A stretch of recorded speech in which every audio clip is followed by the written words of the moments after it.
Last লোকমাটা ওর প্লেটে ছিল। ওই মুহূর্তে আমার ছোটো ভাইয়ের ছেলে বলল, আদিল ভাইয়া রাস্তায় পুলিশ ছাত্রদের সাথে মারামারি হচ্ছে। আসলে ওই লাস্ট লোকমাটা কি খেয়ে ফেলেছে না আসলে বেসিংয়ে মানে ফেলেছে তাও জানা ছিল না। মামা মামা নিচে আসেন, অলরেডি আমি নিচে নামতেছি, নিচে আসেন, কী হয়েছে কাঁদি গুলি খেয়েছে। তাহলে তো গুলি দৌড়ে আমি লুঙ্গি ফোলা অবস্থায় যাইয়া দিয়েছে, কোলে দিছে আমি কই কী হয়েছে, গুলি খেয়েছে তো হাসপাতাল নেই। তাড়াতাড়ি আমি তো মনে হয় যখন কোলে নিলাম ও আমার চোখের দিকে তাকায় রয়েছে। দুইটা ঈদ ফরফর গেল, দুইটা ঈদ আমাদের কাছে ঈদের মতো মনে হয় না। কতদিন মনে হয় যে ছেলেকে দেখে না একটু আদর করতে পারি নাই। পৃথিবীতে আসলে সবচেয়ে বড় বাড়ি বোঝা বাবার কাছে ছেলের লাশ। সন্তানের কোনো বিনিময় হয় না। পৃথিবী আমরা সব দিয়া লাইবেন, আমার সন্তানের মায়া মমতা আমাকে ভুলাইতে পারবেন না। পৃথিবী সব দিয়া লাইলাম।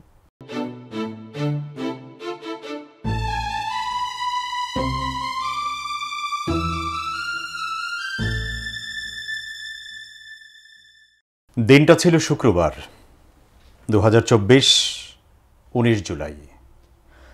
2024 মানেই হচ্ছে এমন একটা সাল, আর সেই বছরের জুলাই মাস ছিল 36 দিনের। ঐতিহাসিক এবং ইতিহাসের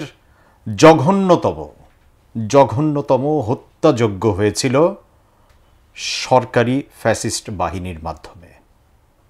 ছাত্র জনতা তারুণ্যকে দাবিয়ে রাখবার জন্যে বন্দুকের গুলি চালানো হয়েছিল। তারপরও যেটা বলতে চাচ্ছিলাম যে তারপরও টিকতে পারেনি সেই ফ্যাসিস্ট রেজিম, পালাতে হয়েছিল তাদেরকে। আর এই পুরো বিপ্লবটাকে ত্বরান্বিত করেছে অজস্র তরুণ, যাদের বুকের তাজা রক্ত জমিনে ঢেলে দিয়ে আমাদেরকে নতুন স্বাধীনতা দিয়ে গেছে। এরকম একজন শহীদ মোহাম্মদ আদিল। বয়স ছিল সে সময় মাত্র 15-16 বছর। অত্যন্ত মেধাবী। তামিরুল মিল্লাত কামিল মাদ্রাসা মীর হাজিরবাগের যেই ব্রাঞ্চ, সেখানকার মেধাবী ছাত্র, ম্যাথ অলিম্পিয়াডে চ্যাম্পিয়ন একজন ছেলে। আজকে তাকে নিয়ে আমরা কথা বলবো। প্রিয় দর্শক, স্বাগত জানাচ্ছি আমাদের আজকের প্যানভিশন টেলিভিশনের আয়োজন লাল জুলাইয়ের গল্পে। আমি জহিরুল ইসলাম টুটুল আপনাদের সাথে আছি। সাথে আছে আমাদের শহীদ মোহাম্মদ আদিলের গর্বিত পিতা, আমাদের সামনে বসে আছেন মোহাম্মদ আবুল কালাম। আমরা এই সম্মানিত ব্যক্তিকে আমাদের স্টুডিওতে পেয়ে আমাদের ভালো লাগছে। আল্লাহ রাব্বুল আলামিনের কৃতজ্ঞতা জানাচ্ছি। আসসালামু আলাইকুম। ওয়ালাইকুম আসসালাম ওয়া রাহমাতুল্লাহি ওয়া বারাকাতুহু। আবারও বলছি যে আপনাকে জানতে চাইব না আপনার কাছে যে কেমন আছেন, কারণ আমি কোনো শহীদ পরিবারের কোনো সদস্যকে এই প্রশ্নটা করবার মতো যে সাহস, সেটা আমার থাকে না কখনোই, যে আপনি কেমন আছেন বা আপনারা কেমন আছেন। আপনারা ভালো নাই, আপনাদের প্রতিটা দিন এই সন্তানকে মনে করেই দিন কাটাতে হচ্ছে।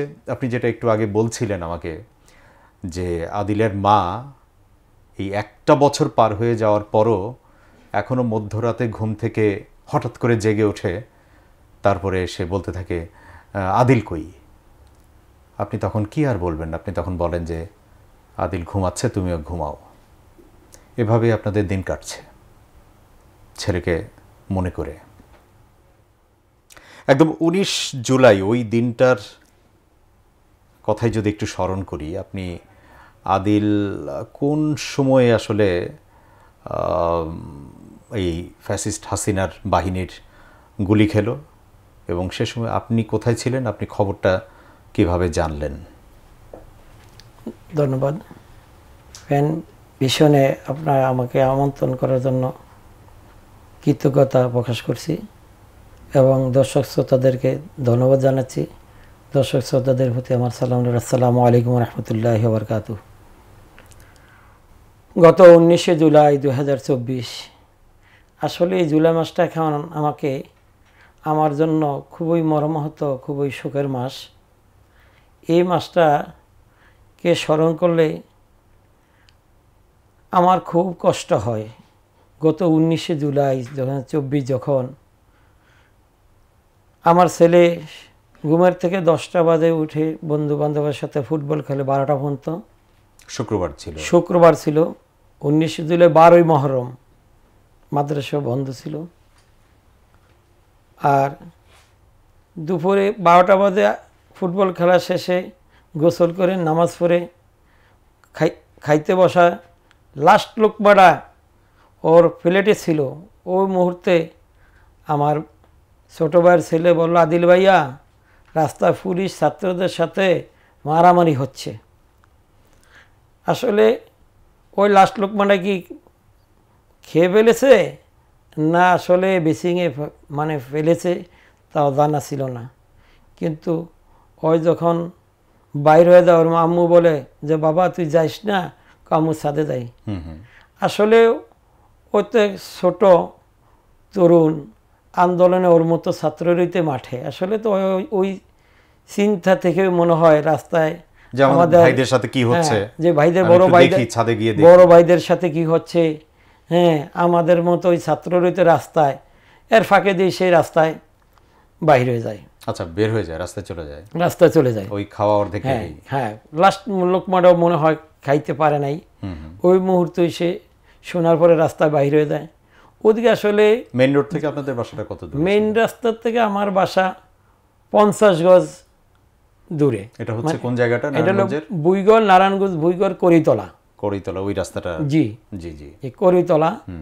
তো এই রাস্তা দিয়ে যখন আসলে যায় তখন সামনে এসবি গার্মেন্টসের সামনে, ওখানে আন্দোলন করতে করতে তো মিছিল বা আন্দোলন করতে করতে সে এসবি গার্মেন্টসের সামনে যায়। এটা আপনি তো শুনেছেন? আমি শুনেছি, আমি তো ওর সাথে যারা ছিল যারা, ওরা বলছে তখন ওইখানে ছাত্র, এর আগেই আন্দোলনের মানে যে জনস্রোত ছিল, ছাত্রর সাথে শুধু ছাত্র ছিল না, ওইসব ছাত্র এবং জনতা একটা গণ অভ্যুত্থানের মতো রূপ নিয়েছে। জি, ওই গণ অভ্যুত্থানে পুলিশ ওইখানে আর টিকতে পারে না। ওইখানে সাথেই বিজিবির অপোজিটে একটা পুলিশ ক্যাম্প ছিল, অস্থায়ী ক্যাম্প।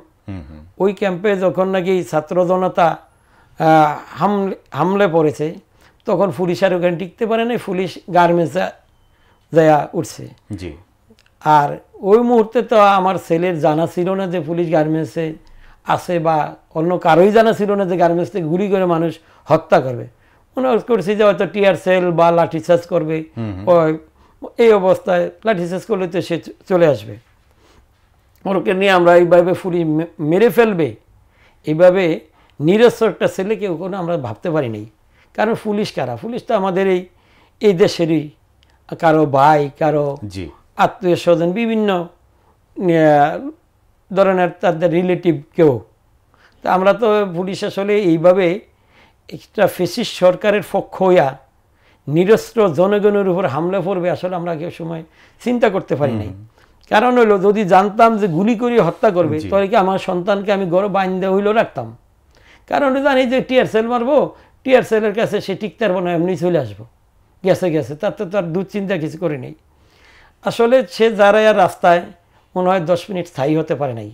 কারণ সে ভাত খাওয়া দাওয়ার পরে তখন কত 2:40 অথবা 2:45 মধ্যে সে যাওয়ার রাস্তা যায় নিরস্ত্র দাঁড়াইছে বা আন্দোলনের সাথে ছিল। কিন্তু পুলিশ গার্মেন্টসের 3 তলার থেকে তাকে পাশে যে SB style craft composite garments, সেখানকার ছাদ থেকে পুলিশ, ওইখানে ছাদ না 3 তলার থেকে, ওই গার্মেন্টসটা 8 তলা সম্ভবত, ওই 3 তলার থেকে পুলিশে তাকে টার্গেট করে, যেহেতু টার্গেট করে যদি না হইতো তো ঠিক একটা শটে, একটা গুলিতে সে মারা যাইতো না। ইভেন ওইখানে সে লুটিয়ে পড়ে, সাথে সাথে 2টা টিয়ার সেল, মানে টিয়ার সেলের কারণে তার ওই সময় তো শ্বাস প্রশ্বাস বন্ধ হয়েছে, ওইখানেই শেষ। কারণ লোকে অন্য টিয়ার সেলের কারণে অন্যান্য ছাত্ররা যে আগে আনবে, তাকে নিয়ে আসবে, ওই পরিস্থিতিও ছিল না। কিন্তু যখন নাকি টিয়ার সেলের সাজ কমে গেল, তখন ছাত্ররা দেখতেছে পুলিশ, আপনারা তো তখন বাসায়, আমরা বাসায়, তখন ওর সাথে এই ঘটনা ঘটে গেছে। হ্যাঁ, এরপরে আমরা রাস্তায় বাহির হয়েছিলাম ওরে খুঁজতে, এত ওর পরপরই। কিন্তু জানেন না যে না ও যে স্পট ডে আমরা জানি না, এটা জানেন না। কিন্তু আসলে আমরা রাস্তায় কতক্ষণ পরে আমরা ওই ওই যখন বাইরে হয়েছে ওর তো খুব দ্রুত খাবার আসলে ওই খুব মানে সব জায়গায় আসলে খুব দ্রুত করে, ও খুব দ্রুত খেয়ে ফেলে, দ্রুত খাওয়া দাওয়া করেই ওই চলে গেছে। আর নামাজের পরে ও ওর আম্মুর মোবাইলটা নিয়ে কয় কি আম্মুর ধরো মোবাইলটা দাও, সূরা কাফ শোনো, এটা শুনতে যদি মারা দাও তাহলে তুমি কবর আদা হবে না। মাকে শুক্রবারে নামাজ পড়ে জুমার নামাজ পড়ে মোবাইলটা নিয়ে এই সূরা কাফ শুনলো। এখনো আমাদের প্রতি শুক্রবারে আমি টিভিটা অন করলই শুধু ওর মারা দেওয়ার পরে আসলে আমি টিভি শুধু খবরের জন্য। এর আগে কয়েক বছর আমার বাসার ভিতরে টিভি ছিল না, তাহলে যখন না এই টিভিটা খুললেই সূরা কাফ আসে এবং প্রতি শুক্রবার পরে। কারণ হলো 110 আয়াতের মতো মনে হয়, অনেক সময় লাগে, ধৈর্য ধরা সময় খুব কম হয়। তারপরও আমার এই ছেলে শেষ কোরআনের আয়াত সূরাটুকু আমি খুব মনোযোগ সহকারে প্রতি শুক্রবারে শোনার চেষ্টা করি। আসলে যে বর্ণনা যে এইভাবে যে গুলি করে মারবে আসলে তখনও তো আপনারা পান নাই না, আপনি যেই কথাগুলো বলছেন এটা পরে আপনি শুনেছেন ওর আশপাশে যারা ছিল যে ও কোথায় ছিল, কোন জায়গায় ছিল, আপনি তো খুঁজতে বের হলেন, বের হওয়ার পরে খুঁজতে বের হলাম পরে ফাইনাল টিয়ার গ্যাসে আমরা আবার বাড়িতে ফিরে আসছি। আপনি সহ কে? আমি, আমার আদিলের মা এবং আদিলের এক ভাই। আচ্ছা আচ্ছা, তো আমরা যখন নাকি মানে ফাইনাল আর টিয়ার সেলের সামনে আমরা মানে থাকতে পারি না, বাসায় এসেছি, ওর অপেক্ষা করতেছি। অপেক্ষা করে আমরা 4 তলা ছাদে গেলাম, ছাদের থেকে গেলাম মানে এতক্ষণ আসে না, ওই গরম যে টিকে কেমন পানি খাইতে তো আসবে। এর ফাঁকে দিয়ে আমি 2 লিটারের পানির বোতল ফ্রিজে রাখলাম। আর অন্যান্য ফল কিছুক্ষণ পরে নিয়ে যাবো রাস্তায়, যদি দেখি বলে ঠিক আছে পানি খাও, আর 2টা বোতল নিয়ে আসি। ঠিক ওই মুহূর্তে আমরা নিচে নামতেছি, পানি নিয়ে আসবো, এখনো আসলো না, প্রায় তখন 4টা বেজে যাইছে। যখন নিচে আসলাম, নিচের থেকে মহল্লায় মানে কয়েকজনের মধ্যে মামা নিচে আসেন, অলরেডি আমি নিচে নামতেছি, নিচে আসেন, কি হয়েছে কাঁদি গুলি খেয়েছে। তাহলে তো গুলি দৌড়ে আমি লুঙ্গি পরা অবস্থায় যাইয়া দিয়েছে, কোলে দিছে আমি কই কিছে, গুলি খেয়েছে তো হাসপাতাল নেই। তাড়াতাড়ি আমি মনে হয় যখন কোলে নিলাম, ও আমার চোখের দিকে তাকায় রয়েছে, মানে মনে হয় চোখ গুলি দিয়ে কিছু বলতেছে। আসলে যে স্পট ডেট আমার তো তখন জানা ছিল না। আমি এই মুহূর্তেই তাকে প্রোঅ্যাক্টিভ হাসপাতালে নিয়ে যাই, রক্তাক্ত অবস্থায় নিয়ে যাই। কিন্তু আসলে কিন্তু স্পট ডেট হয়েছে, কেউ বলেও না আমাকে। হ্যাঁ, বলছে যে না এখন বলা যাবে না। আমি কেন আদিল তো বেঁচে আছে, আমার দিকে তাকায় রয়েছে, অর্থাৎ কিছু বলতে চায়, বলতে ওর তো ফাটতেছে না, তার ভিতরে মনে হয় দমটা আছে। মানে এর মতো হয়েছে যে গুলি খায়, কিছু ভিতরে গুলি খাইতে বাড়িয়ে দেবে, কিন্তু পিছনে যে বাহির হয়ে গেছে এই অবস্থায়। পরে লুঙ্গি ভিজা যখন গেছে হাসপাতাল, যখন নিছি, এরা আমাকে জানাই নাই, চিকিৎসা চলতেছে, বলো যে রক্ত লাগলে রক্ত প্রোঅ্যাক্টিভ সাইনবোর্ডে। তো এরা তো আসলে স্পট ডেটে তো কোনো চিকিৎসা করে না, শুধু ব্যান্ডেজ করে বলে আমরা কোনো নাম্বার আছে, লোক আসেনি, চিকিৎসা চলতেছে, আপনার লোক আসবে না? হ্যাঁ আসবে, ঠিক আছে, ওই কারণে নাম্বার নেন। নাম্বার দেওয়া পরে আমার বোনের জামাই জানানো, আমার এক স্বাস্থ্য ভাইয়ের জানাইলাম, জানার মানে আমি আর জানাই না, আমি একজনের ফোন করছি আর ওই জানাইছে, জানায় পড়ছে আমার ঠিক আছে আমরা জানি চিকিৎসা চলতেছে। তখন আমি কিছুটা উপলব্ধি করতেছি যে চিকিৎসা তো আমাকে বাড়ি পাঠায় কেন, আমার কেমন যেন একটা অনুভূতি হলো। পরে বললাম যে মনে হয় তার সিচুয়েশনটা যে আমার অবস্থা দেখতেছে এই জন্য মনে হয় আমাকে জানাচ্ছে না। আচ্ছা, তো এই অবস্থায় আমি বাড়ি চলে আসি। পরে তারা ওই তখন তো গোলাগুলি চলতেছে, খুব পরিস্থিতি খারাপ। 19 জুলাই তো খুব মানে কঠিন পরিস্থিতি ছিল, যেখানে মানুষ বাইরে হওয়ার সাহস পায় নাই। আর এখানে গুলি খাওয়া, আমার ছেলে গুলি খাওয়ার পরে যখন মেডিকেল নিলাম, অনেক স্তব্ধ হয়ে গেছে মানুষ। হ্যাঁ, ওখানে তো লাশ পর্যন্ত ভিতরে দিয়ে রূপায়ণ সামনে আনছি, কিন্তু ধরার মতো কোনো লোক নাই। রোডের এইপারতে এইবার আসবে এই সাহস পায় না, কারণ হলো মেন রাস্তা দিয়া আওয়ামী সন্ত্রাসীরা গুলি করতে যায়। এখন কোন সময় কে মারা যায় বলা যায় না।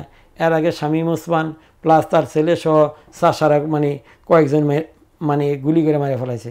এই কথা শোনার পরে তো মানে চার আতঙ্কে পুলিশ গুলি করে, মানে সরকারি বাহিনী মানে ফেটুয়া সরকারের সমর্থক নিজের লোকেরা, ছাত্রলীগ, যুবলীগ, স্বেচ্ছাসেবী লীগ, আওয়ামী লীগ সবাই মিলে যদি এইভাবে পুলিশের ছত্রছায়া পুলিশও গুলি করে, তো কিন্তু আর টিকে থাকা সম্ভব না। এবং আমরা একটা ভিডিও ফুটেজ কয়েকদিন আগে আমার চোখে পড়লো, সেটা হচ্ছে যে শামীম ওসমান সেদিন নিজেও নেমেছিল এবং সে নিজেও গুলি করেছে, এরকম দৃশ্যটা আমরা দেখেছি। হ্যাঁ, সে নিজে তার ছেলে সহ নিজস্ব বাইতিজা সহ সবাই তো মনে করেন যে একবারে ওপেন ফায়ার করতে কয়েকটা মানে চাষারা ওইখানে তার বাড়ির সামনে তো কয়েকজন মানে 3-4 জন ফালাই দিল, স্পটে ডেট করে ফেলাইলো। এরপরে ছেলেকে কখন নিয়ে আসলেন বা ওখান থেকে জানলেন? আপনি তো তখনও আপনাকে একটা ধোঁয়াশার মধ্যে রাখা হয়েছে জি, যে ও যে এরই মধ্যে নাই দুনিয়াতে, ডাক্তার হয়তো বলছে যে আমরা চিকিৎসা চালাচ্ছি।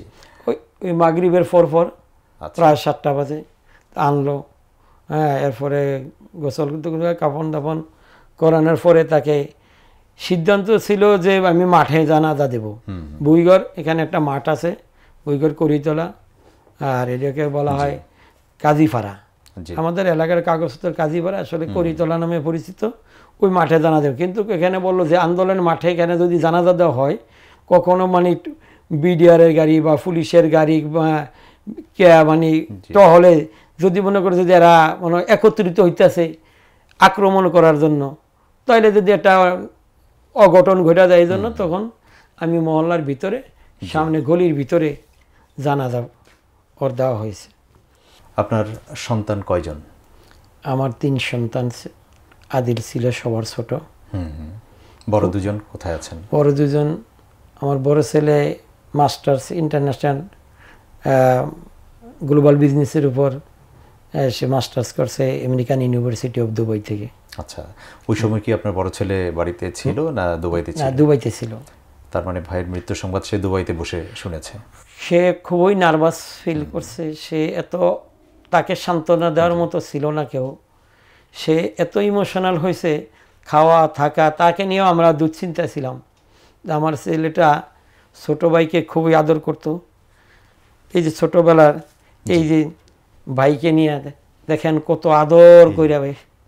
হ্যাঁ, এই যে ছোটোবেলা মানে খুবই আদর করতো ওরা, কিন্তু আর ওর 2 ভাই খুবই আদর করতো। খুব আপনার দেখতে পাচ্ছেন খুব ফুটফুটে সুন্দর ছিল। তাকে মানে ভাইয়েরা এত আদর করতো, আর ভাইদের কথা ব্যতিক্রম সে কখনই করতো না। যে আদেশ দিত খুব মানে তাৎক্ষণিকভাবে পালন করত। আমার ছেলে খুবই ভালো লোক ছিল। আল্লাহ তাআলার কাছে আমি তার শহীদ মর্তবার জন্য দোয়া করছি। আর এই আন্দোলনে প্রায় 2000 ছাত্র এবং যারা ছাত্র জনতা যারা এই আন্দোলনে শহীদ হয়েছে, তারা কোনো আসলে দলের পক্ষ হয়ে যায় নাই। তারা বৈষম্য বিরোধী ছাত্র আন্দোলনে ব্যানারে গেছে। তাই আমি রাজনীতির নেতৃবৃন্দের কাছে একটি দাবি করছি, সেটি হলো তাদেরকে আপনারা দলীয়করণ করবেন না। এটা হলো আপনাদের প্রতি আমার অনুরোধ। কারণ তারা কোনো দলের পক্ষে যায় না, তারা এই দেশের জন্য গেছে, এই জাতির মুক্তির জন্য গেছে। কারণ এই 16 বছর যে এই ফ্যাসিস্ট সরকার এই জাতির উপরে জগদ্দল পাথরের ন্যায় চেপে বসেছিল, তারা বিএনপি, জামাত, হেফাজত, খেলাফত আন্দোলন, আলেম ওলামা, ছাত্র জনতা সবার উপরেই ভিন্ন মত যারা পোষণ করত, তাদেরকে সে বিভিন্নভাবে নিরীপণে নির্যাতন, আপনারা দেখছেন আয়নাঘর, ঘুম, বিভিন্ন মাধ্যমে আসলে এই জনপদকে তারা টোটালি স্তব্ধ করে রেখেছিল বিগত 16 বছর। আমার সন্তানের এই 2000 শহীদের রক্তের বিনিময়ে আমরা যে নতুন এক বাংলাদেশ পেয়েছি, আমি এই বাংলাদেশের এই পরবর্তী যে এই আসক সরকার, তাদের কাছে এবং দেশবাসীর কাছে এই প্রত্যাশা করি, তাদের রক্তকে আপনারা বৃথা যেতে দেবেন না। এই যে বাংলাদেশ স্বাধীনতা সার্বভৌমত্ব রক্ষা করার জন্য তারা জীবন দিয়েছে। বিগত দিনে আমাদের আসলে আনুষ্ঠানিকভাবে বাংলাদেশটাকে একটা ইন্ডিয়ার উপদেশ ঘোষণার বাকি ছিল, তাছাড়া তেমন কিছু বাকি ছিল না। আমরা যে নিপীড়ন নির্যাতনের শিকার হয়েছে এই বাংলাদেশে, শুধু ভারতের কর্তৃত্বকে কায়েম করার জন্য এই দেশে যে নির্যাতন নিপীড়ন করেছে, ভিন্ন মতকে দমন করার জন্য, তাদেরকে আজীবন ক্ষমতা রাখার জন্য, অর্থাৎ ভারতের গোলামি করার জন্য যে একটা সরকার দরকার ছিল, সেই সরকারটি ছিল আসলে আওয়ামী ফ্যাসিস্ট সরকার। এই ফ্যাসিস্ট সরকারের বিরুদ্ধে তারা রক্ত দিয়ে প্রায় 31,000 আহত যোদ্ধাদের মানে পঙ্গুত্ব, এবং অনেকে চোখ হারাইছে, হাত হারাইছে, পা হারাইছে, তাদের রক্ত আসলে এই পঙ্গুত্বের বিনিময়ে আমরা এই যে একটা নতুন দেশ পেয়েছি। এই দেশটাকে এখন আমরা দলমত নির্বিশেষ সবাই ঐক্যবদ্ধভাবে এই দেশটা আমরা যেন গঠন করি। এবং আপনি বলছিলেন যে ওর উচ্চতাটাও বেশ ভালো ছিল, মানে এই বয়সে ও অলমোস্ট 6 ফিট 1 ইঞ্চি লম্বা। 6 ফিট 1 ইঞ্চি, মাশাআল্লাহ। 20 এপ্রিল ওকে ফিজি হাসপাতালে দেখাইছি যে কোনো সমস্যা গেছে না, লম্বা হয়ে যাচ্ছে কিনা। ডাক্তার বলছে না, ওর কোনো শারীরিক কোনো সমস্যা নাই। তো 6.5 ফিট 7 ফিট লাখ একজন ছেলে হয়, মানে হাইট ওর গ্রোথ আর ভালো, ও আরও লম্বা হবে, বয়স তো কম। তখন 15 বছর 16 বছর রানি। জি। তো আমার তো এই বছর তো ফিট, শরীরে ফিটনেস ছিল। তাছাড়া বলতো আব্বু আর্মিতে যাবো। আমি ঠিক আছে, তুমি লেখাপড়া করো, তুমি ইন্টারমিডিয়েটে যদি মনে করো যে গোল্ডেন এ প্লাস পাও, আর্মিতে তুমি যাও, সেকেন্ড লেফটেন্যান্টে তুমি দেশে তখন বড় অফিসার, দেশ রক্ষা করতে যে মানে তোমার জন্য মানে ইয়ের জন্য একটা এটা তো একটা দেশ রক্ষা, দেশপ্রেম, ইমানি দায়িত্ব, দেশ রক্ষা করে যেন আর্মিতে যাবে, এটা তো আমার তো খুব ভালো লাগে। হ্যাঁ, বললাম আমি কেন ভালো লাগে, আবু যে প্যারাশুট কমান্ডো, বাংলাদেশ যখন স্বাধীনতা সার্বভৌমত্ব সব বাহিনী শেষ, তখন এই কমান্ডো সেনাবাহিনীর হইতো এই দেশের স্বাধীনতা মানে সার্বভৌমত্ব রক্ষা করবে।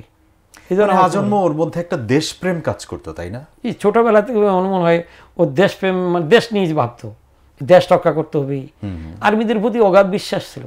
না, এটা তো দেশপ্রেম থেকেই, দেশপ্রেম, তাই না? মানুষ অনেক ধরনের, কেউ ডাক্তার হতে চায়, ইঞ্জিনিয়ার হতে চায়, ব্যবসায়ী হতে চায়, কিন্তু আর্মিতে যাব বা দেশ রক্ষার জন্য আমি সেনাবাহিনীতে যোগ দিব, এটা কিন্তু দেশপ্রেম থেকে আসে। এই যে সব বাহিনী সব লোক মাইরা ফলাইবো, এরপরে মানে তাদের জীবন দিয়ে হইলে দেশ রক্ষা করবে সর্বশেষ বাহিনী।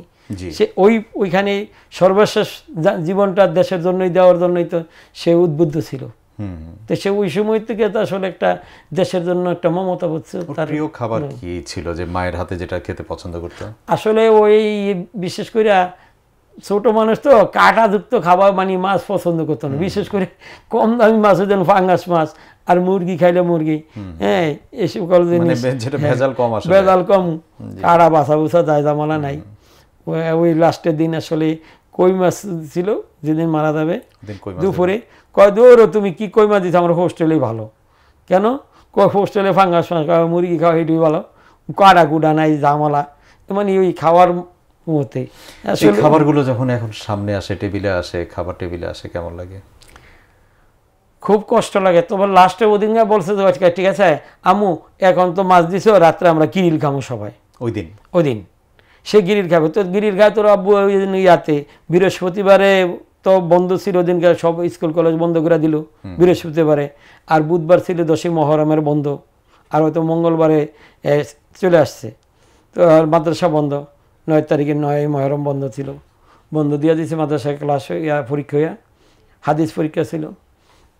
ওই পরে 10 তারিখ বন্ধ হয়ে মানে বৃহস্পতিবার যায় না, তো তুই ওখানে তোর বাবার দোকান যায় না, ইনকাম নাই, তুই অনেক গিরিল খেয়েছে, কাম আমার তো টাকা আছে, তো আমি 300 দিব, ভাইয়া 200 দিব। ওর বড় ভাই মানে ওর ইমিডিয়েটলি বড়, আর ওর বড় জন তো একবার সবার বড় জন তো দুবাই তখন। তো ওই সময় আসলে ওর প্রত্যাশা ছিল। এখন আসলে মাঝে মাঝে যখন নাকি গ্রিল এখনও মাঝে মাঝে খাওয়া হলে খুব কষ্ট লাগে, স্মৃতিটাকে আসলে বলতে পারি না যে আমার ছেলের শেষ ইচ্ছা রাত্রে গ্রিল খাবে। আমরা এই শেষ ইচ্ছাটুকু হয়তো তার ভাগ্যে নাই, মানে খুব কষ্ট হয়, এই গ্রিল দেখলে খুব কষ্ট হয়, খুবই মনে পড়ে যে আমার ছেলে তার রাত্রে গ্রিল খাইতে কইছে, ঠিক আছে বাবা, ঠিক আছে রাত্রে তুমি গ্রিল খাওয়ার ব্যবস্থা হবে না। আসলে তো সেই গ্রিল কি আমাদের তো আর তরমুজ পছন্দ করতো খাবার ভিতরে। এই বছর আমি একটা তরমুজও কিনি নাই, একটা তরমুজও কিনি নাই। এক মেহমান আসছে, তরমুজ ওর মা এক টুকরো খায় নাই। আমি এক টুকরা খাওয়ার পরে বলছে আমি খাও না, কেন আমি খাবো না।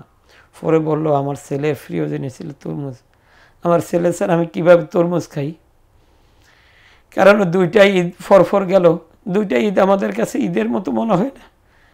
যে রোজার ঈদের সে ছিল গত বছর 24-এ, কোরবানি দিয়েও আমার ছেলে স্যার আমরা ঈদ করছি, খুবই কষ্ট লাগছে, মানে মুখে যায় নাই, আমাদের মুখে যায় নাই আসলে যে আমার সন্তান ছাড়া। আর আসলে বাইরে ছিল, কারণ ওর তো ওখানে খায়, খোঁজখবর নিছি, হ্যাঁ ওরা ওখানে কিনে খাইছে গোস, কিন্তু আমার এই ছেলে তো থাকতো আমাদের সাথে, কত আনন্দ হইতো আমাদের। আসলে 2টা ঈদই একবারে খুব মানে কি বলবো, বাসায় প্রকাশ করার মতো না। 2টা ঈদ খুব কষ্টের গেছে, খুব দুইটা ঈদ আমাদের জন্য খুবই দুঃখের বেদনার ঈদ গেছে। কারণ আমার ছেলে ছাড়া আমরা সর্বপ্রথম দুইটা ঈদ করছি। আসলে এই জুলাই মাসটা তো আমাদের পুরা মাসটা একটা শোকের মাস। আমার ছেলেকে দেখি নাই, কতদিন মনে হয় যে ছেলেকে দেখে নাই, একটু আদর করতে পারি নাই। পৃথিবীতে আসলে সবচেয়ে বড় বাড়ি বোঝা বাবার কাছে ছেলের লাশ। এই যন্ত্রণা কোনো বাবা আসলে সহ্য করার খুব কঠিন। আসলে মা বাবা আসলে কেউ বলতে পারে না। আমার দুইটা ছেলেও তো এখনো বলতে পারে নাই যে ভাইদের কথা। আসলে যারা ভাই হারাইছে মানে, আর যারা সন্তান হারাইছে তারা ছাড়া তো আসলে অন্য লোক উপলব্ধি করার মতো না। আমি এর আগে তো অন্য মানুষের সন্তান হারাইছে আমি এতটুকু উপলব্ধি করতে পারি নাই। নিজের সন্তান আনার পরে আমার যে অনুভূতিটা, এই অনুভূতিটা তো আরো জনের সন্তানের জন্য আমার আসে না। আমার এই ছেলের যে বিয়োগ, এই বিয়োগ তো আমার কোনো কিছু দিয়ে পাওয়া সম্ভব না। আসে না, আমাকে কি দিয়ে আমাকে সান্ত্বনা দেবেন বলেন? আপনি বলেন পৃথিবীর 100 কোটি টাকা দিবেন, আপনি আপনার ভিক্ষুক, সেও বলবেন যে আমার আপনার ছেলে আমার নিয়ে যাবো, আমরা 100 কোটি টাকা দেবো, আমার ছেলের গুলি করে মারাবো। কোনো বাবা মা রাজি ভিক্ষা করে এখন, কিন্তু আমার সন্তান দেবো না। কারণ সন্তানের যে কোনো মূল্যায়ন হয় না, কোনো টাকা দিয়ে তাকে মানে ইয়ে করা যায় না। সন্তানের কোনো বিনিময় হয় না। পৃথিবী আমরা সব দিয়া লাইবেন, আমার সন্তানের মায়া মমতা আমাকে ভুলাইতে পারবেন না। পৃথিবী সব দিয়া লাইলাম। কবর জিয়ারত করতে যখন যান, ছেলেটাকে তো আরো কাছ থেকে মনে হয় যে এই তো আমার বাচ্চাটা শুয়ে আছে। কবর জিয়ারত করতে গেলে তখন তো চোখের পানি আর ধরে রাখতে পারি না, অটোভাবেই চোখের পানি আসতে থাকে। যে যে সন্তান আমার সামনে থাকতো আজ, সেই সন্তান কবরে। যে সন্তান বাবারে লেখাপড়া করাইছি, যে বাবারে জানাজা দিবে, বাবারে মাটি দিবে, সন্তানের হাতে যে বাবা মাটি নিত, সেই বাবার হাতে সন্তান মাটি নিছে। আসলে তো খুবই কষ্টের। এটা তো কোনো আসলে ভাষা দিয়ে বোঝানো সম্ভব না। আমি আসলে এই স্টুডিওতে আপনারা আসলে আমাকে যখন নিয়ে আসছেন, আপনার কাছে মাধ্যমে আমি বড় বড় রাজনীতির নেতৃবৃন্দের কাছে আসলে একটা দাবি করছি। সেটা হলো তারা এই জুলাই আন্দোলনে সবাই কাঁধে কাঁধ মিলিয়ে যে ফ্যাসিস্ট সরকারের বিরুদ্ধে যেভাবে ঐক্যবদ্ধভাবে ফ্যাসিস্টকে মানে তাড়াইছে, এখন জানে সকল দলগুলিকে ঐক্যবদ্ধভাবে দেশের জন্য, দেশের উন্নয়নের জন্য তারা গুরুত্বপূর্ণ ভূমিকা রাখতে পারে। দেশপ্রেম এটা আমাদের সবার ভিতরে যেমন আসে, দল যেই ক্ষমতা আসুক, আমাদের দল আলাদা, মত আলাদা, ভিন্নতা থাকতেই পারে, এইটাই আমাদের গণতন্ত্রের সৌন্দর্য। কিন্তু স্বাধীনতা সার্বভৌমত্বের ক্ষেত্রে আমরা যেন সকল দল ঐক্যবদ্ধভাবে দেশ রক্ষা করতে পারি, এইটা হলো আমার আহ্বান। আমরা সাধারণ কিছু ত্রুটি মতভেদ থাকবে, এই জন্য আমরা দেশের জন্য কোনো ক্ষতি যেন না করি। সে সরকারি দলের সমালোচনা বিরোধী দল করবে, কারণ হলো এই জন্যই করবে যে সরকার সাবধান হবে, আমার দেশ উন্নতির দিকে চলে যাবে, এই প্রত্যাশা আমি করি। কারণ তাদের তখনই রক্ত, মানে তাদের এই শহীদের রক্তগুলিকে, তাদের এই জীবনকে উৎসর্গ করার আমি সফলতা এবং তাদের জীবন উৎসর্গ করার এখানেই তাদের মানে আসবে, সফলতা দেখতে পাবো। তাদের এই রক্তের বিনিময়ে বাংলাদেশ যদি সুন্দর এবং সমৃদ্ধ একটা রাষ্ট্র হয়, এই প্রত্যাশাই আমি করি। আল্লাহ রাব্বুল আলামিন আপনাকে কবুল করুক এবং আপনার যে প্রত্যাশা, সেই প্রত্যাশার দেশটা যেন আমরা পাই। দর্শক, আমরা কথা বলছিলাম শহীদ আদিলের বাবার সঙ্গে। আসলে সন্তানকে নিয়ে গল্প করতে গেলে বা তাকে নিয়ে স্মৃতিচারণ করতে গেলে সেই প্রথম দিনের ভূমিষ্ঠ থেকে শুরু করে আদিলের বয়স হয়েছিল 15-16 বছর। এই যে দীর্ঘ 15-16 বছর সন্তানের সাথে বাবার, সন্তানের সাথে পরিবারের, সন্তানের সাথে মায়ের, কত শত সহস্র স্মৃতি, প্রতিটা ক্ষণ এক একটা স্মৃতি। সন্তানের সঙ্গে সন্তানের স্পর্শই নাকি বাবা মার জন্য একটা দুনিয়াবি, একটা আল্লাহ রাব্বুল আলামিনের একটা বেহেশতি সুখ। সন্তান যখন জড়িয়ে ধরে, সন্তান যখন কাছে আসে, সন্তান যখন তাকায়, সন্তান যখন হাসে, আহা! কিন্তু সেই সন্তানটাকেই কেড়ে নিয়েছে বন্দুকের গুলি, ফ্যাসিস্টের বন্দুকের গুলি। আমরা এই সন্তানকে আল্লাহ রাব্বুল আলামিন যেন, এবং বাকি সন্তানদেরকেও, বা যারাই এই জুলাই বিপ্লবে আন্দোলন করতে গিয়ে মৃত্যুসুধা পান করেছেন, রাব্বুল আলামিন যেন তাদের প্রত্যেককে শহীদ হিসাবে কবুল করেন। আজকের মতো বিদায় নিচ্ছি। আমাদের অন্য পর্বগুলো আপনারা দেখবেন আশা করি। একটা বিষয় এখানে উঠে এসেছিল যে ওই সময়ে তার বড় ভাই অর্থাৎ শহীদ আদিলের বড় ভাই ছিল দুবাই, এবং আমাদের আরেকটা পর্ব যেখানে দুবাইতে আপনারা জানেন যে সেখানে এই সরকার বিরোধী লেখালেখি করার কারণে এবং কিছুটা সংঘবদ্ধ আন্দোলন করবার কারণে অসংখ্য মানুষকে জেলে যেতে হয়েছিল। তার পরের ঘটনাগুলো আপনারা জানেন। এরকম একটা গল্প আমাদের প্যানভিশন টেলিভিশনের লাল জুলাইয়ের গল্পে আপনারা পাবেন। আপনারা আশা করি আমাদের এই গল্পগুলো নিজেদের টাইম লাইনে ছড়িয়ে দেবেন। ভালো থাকবেন সবাই। আল্লাহ হাফিজ। আসসালামু আলাইকুম রহমতুল্লাহ।